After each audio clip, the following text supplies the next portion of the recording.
Now, NTV has established that Kenyans could be paying more than double the wholesale price of cooking gas. A spot check at various oil marketing companies show that they buy the liquefied petroleum gas at 97 shillings per kilogram and resell the same at between 226 and 256 shillings per kilogram.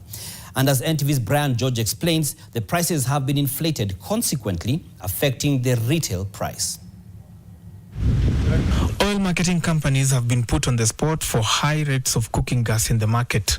NTV has established that cooking gas now costs 2.5 times more the recommended retail cost, even after government removed the 8% value-added tax on imported LPG, scrapped off the 2% railway development levy, and the 3.5% import declaration fees on cooking gas.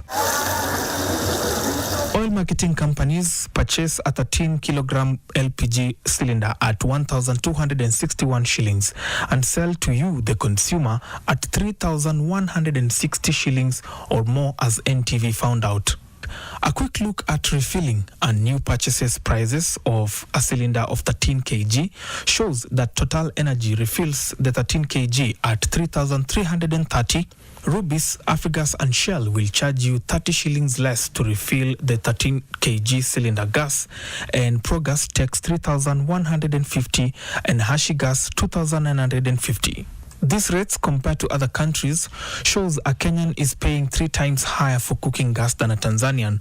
Cooking gas in Kenya is 9 times higher than Uganda and 23 times higher than in Ethiopia. The OIMCs have not advanced Kenyans any incentives on cooking gas despite the tax and levies reduction and due to global prices reduction.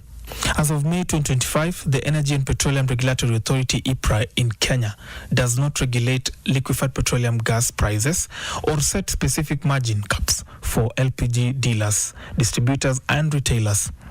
This lack of price control has led to significant variations in LPG across the country, with some stakeholders noting that margins retained by dealers and retailers are unusually high.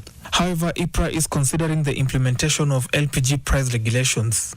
In January 2025, following cabinet approval, EPRA introduced plans to introduce price controls for gas, and the proposed regulations aim to stabilize prices and protect consumers from exploitative pricing practices.